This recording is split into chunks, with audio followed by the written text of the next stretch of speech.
Pre-reading for the Planning Committee meeting.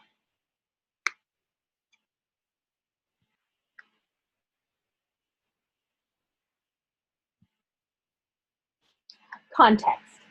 About Planned Parenthood League of Massachusetts. Founded in 1928, Planned Parenthood League of Massachusetts, PPLM, has been providing healthcare, education, and advocacy for 90 years. The mission of PPLM is to protect and promote sexual and reproductive health and freedom of choice by providing clinical services, education, and advocacy. Our vision is that sexual health is essential to every person's well-being. PPLM believes that all people deserve compassionate, non-judgmental sexual health information. PPLM's education department offers medically accurate, age-appropriate sexuality education to youth and parents, playing a key role in PPLM's goal to normalize sexual health. PPLM authored Get Real, comprehensive sex education that works, a nationally recognized, evidence-based sex education curriculum for middle and high school students. Professional training experts prepare teachers, school nurses, social workers, and other professionals who work with youth and adults on a range of sexual and reproductive health topics and curricula.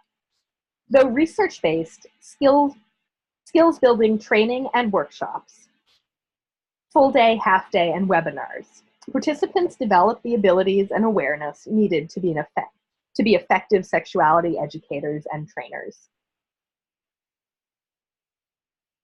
Context about this project. As we know, people with intellectual and developmental disabilities, IDD, are often left out of sexual health care and education. People with IDD get lower quality information and are more vulnerable to sexual violence.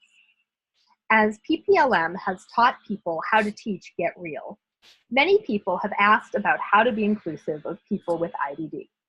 It is clear that there are unfulfilled needs related to sex education for people with IDD and supporting professionals in providing it.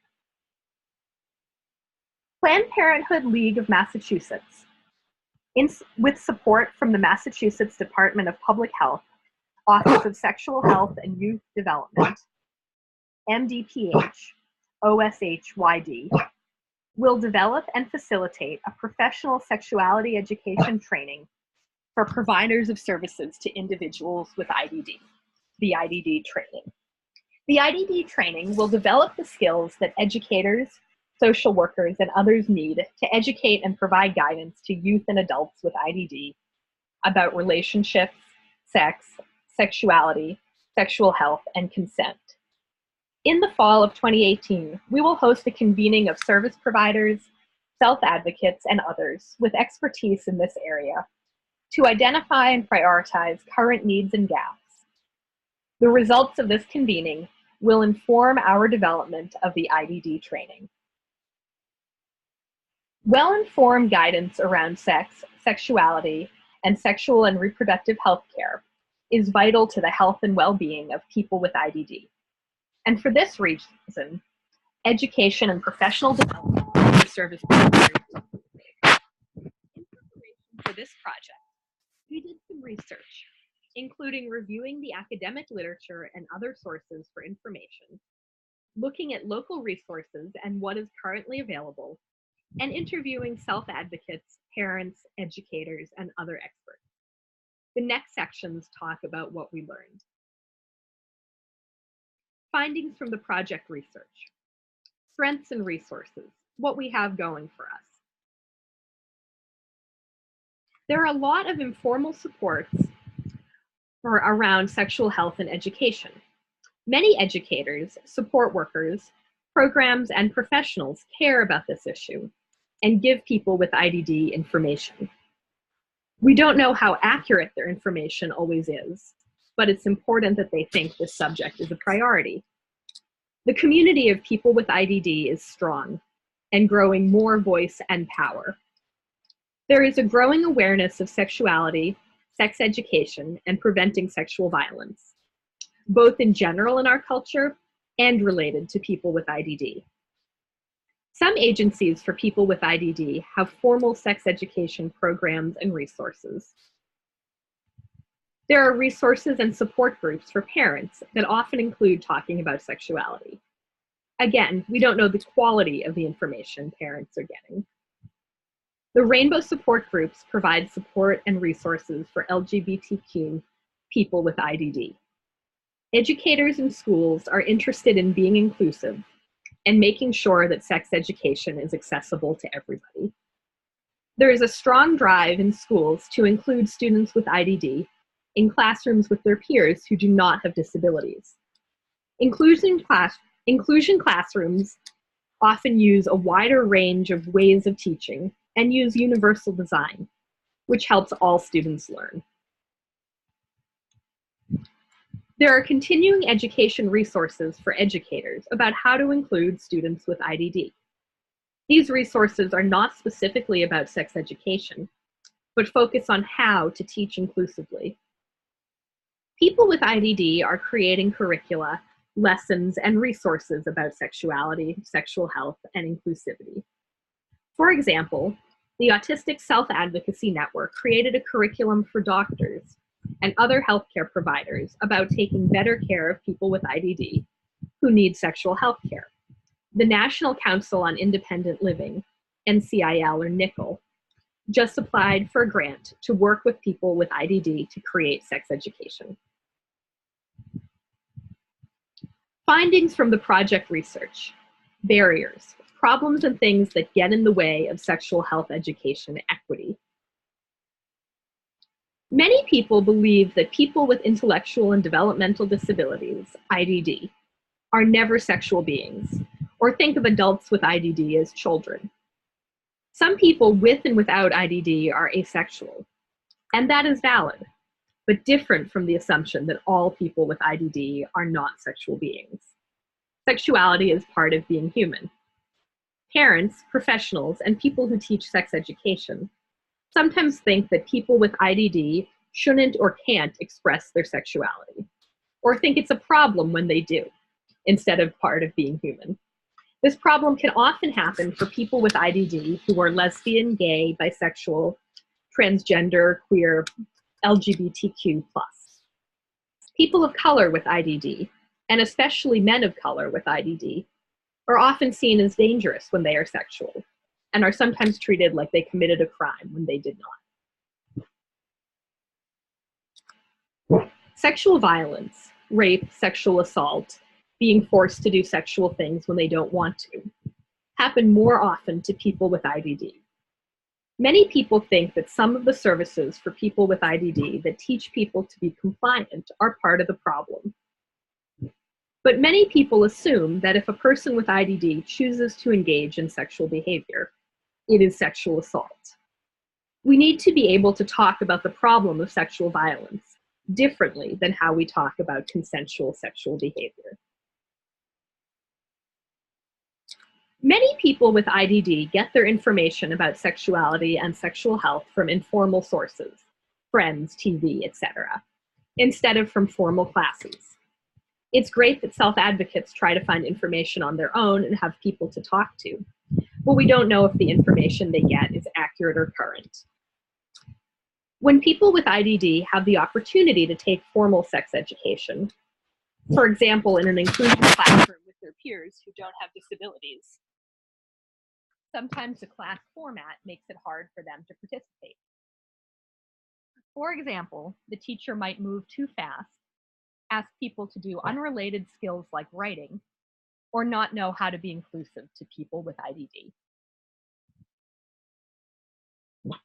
The Americans with Disabilities Act, ADA, says that everyone has a right to accessible education and healthcare.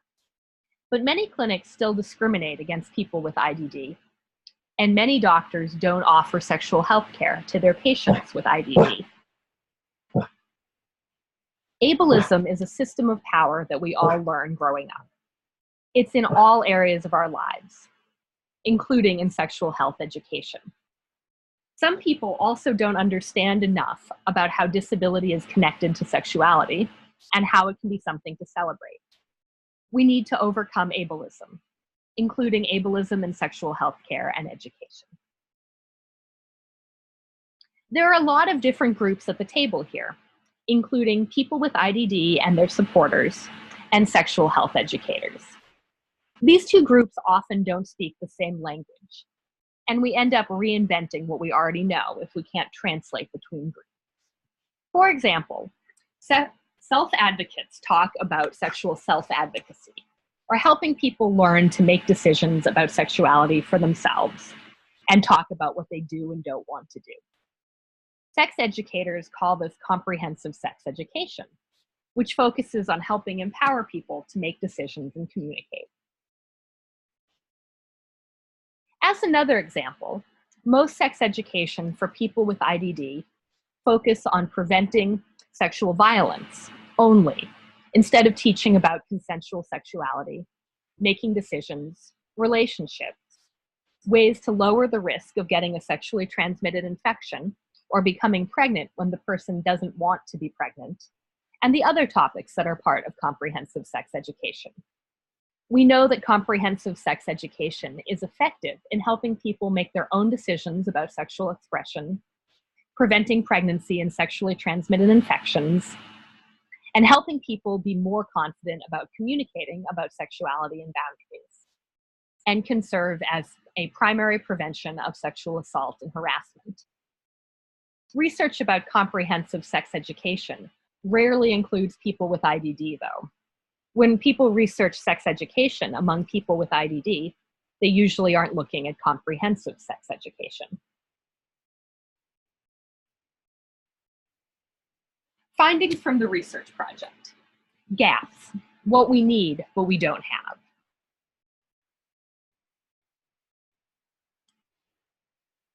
Access for everyone to accessible, supportive, options-focused, comprehensive sex education. Sex education that prioritizes the voices and needs of people with IDD, not parents or professionals. Materials and education for parents, professionals, and teachers that answer their questions, help them confront the ableism we all learn, and help them support people with IDD to make their own choices and have agency.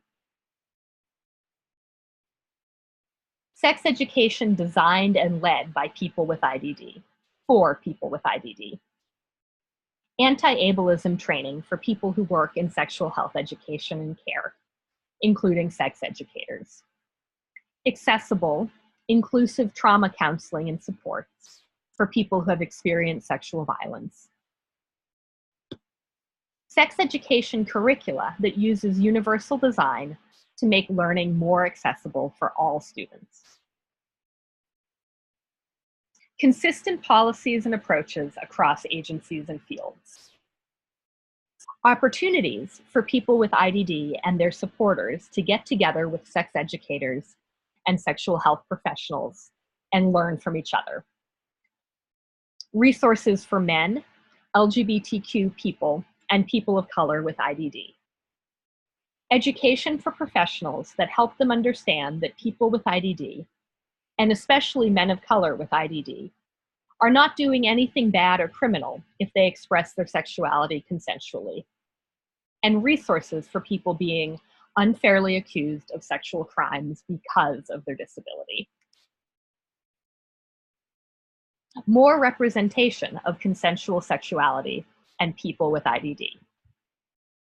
Leadership opportunities in this field for people with IDD. Policies that make access to sex education and sexual health care possible. For example, policies in school that sex education should be comprehensive and inclusive, making sure that Medicaid and Medicare, Mass Health, covers contraception, supplies for safe sex, abortion, and open-minded supports to help people make decisions. Money and time to pay for all of this. Findings from the project research. Recommendations from people we interviewed.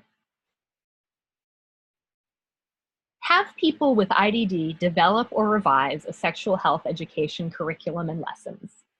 People with IDD should be hired and paid to do this. Recruit adults with IDD and train them to be sex educators. Make sexual health education available in a variety of different formats, including videos, audio recordings, and other materials people can watch at home as many times as they want without having to be in an in-person class. Sometimes not having transportation or other disability-related issues can make it hard to get to an in-person class. Other people might feel embarrassed learning about sexual health or sexuality in a group. Give people activities in different formats to include different learning styles and needs. Make resources for parents, professionals, policymakers, direct care providers, and other concerned or impacted groups. These resources should be developed with and by people with IDD. Education, materials, and resources should be accessible to and supportive of people who have not always been included in the past. Focus on materials that include LGBTQ people, people of color, people living in poverty, immigrants, and other groups that might not have the same access. Planned Parenthood's sex education curriculum, Get Real, is good, but might need to have more flexibility in things like how teachers share content and engage learners. Teachers who use Get Real often have to stick exactly to the curriculum, called Fidelity, as part of grants that pay for them to teach it. Get Real needs to have more flexibility written in and incorporate accessible alternatives that teachers can use as needed by their students. We need sexual violence prevention and support services that are designed by and for people with IDD and are accessible to all people with IDD.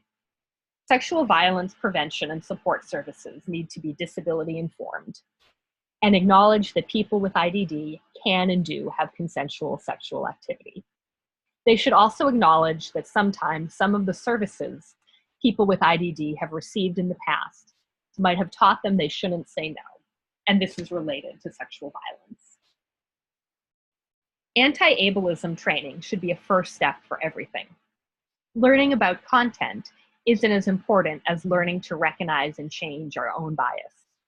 We all have bias. PPLM should collaborate with the National Council on Independent Living, or NCIL, on their sex education curriculum for people with IDD. This is NAHAMA's recommendation. Next steps. We will be meeting as a planning committee on Monday, June 25th. We will use this time to discuss what you read, or in this case, listened to, and how this relates to Planned Parenthood League of Massachusetts' goal to have a fall convening of service providers, educators, and self-advocates. We hope the information we've shared can inform our discussion about how to make the convening as helpful as possible so that PPLM's training for providers will be useful and relevant. This is an important opportunity to build on our strengths and address some of the needs and gaps. We're very happy you'll be joining us, and we look forward to seeing you on June 25th at 8:30 a.m.